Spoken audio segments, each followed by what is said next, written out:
Hello mga marites, mo nigahong ganap gahapon nagluto ko og tongkwa soup, long soup. Atos jat chuksang og fakaw kini watermelon.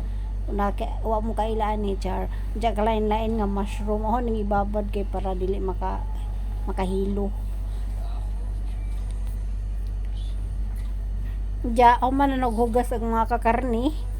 Karni manok kalahati anja isa't kalahating karning baboy kini ko ani siya kanang dry squid, dry octopus pala, tapos dry shell siya mga bukog-bukog sa baboy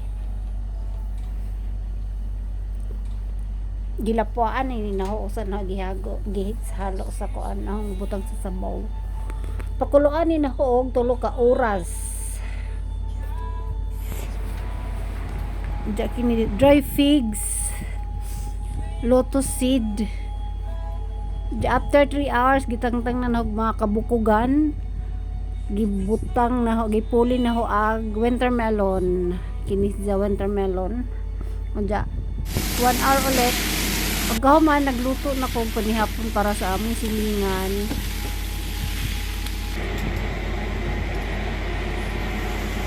Magod di si Lula kakaon pa kay na aksidente da si Lula anja di pa siya kakaog hard food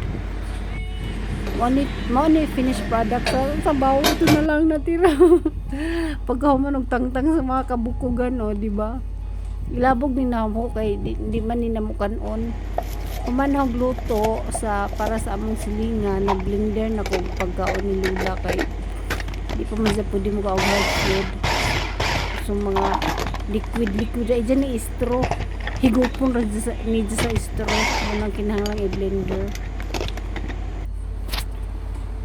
darag ijang lugaw ang gibutang nga gamay ng isda kay para pod may lasa tapos nag-steam po dyan og kanang itlog ijar pon higup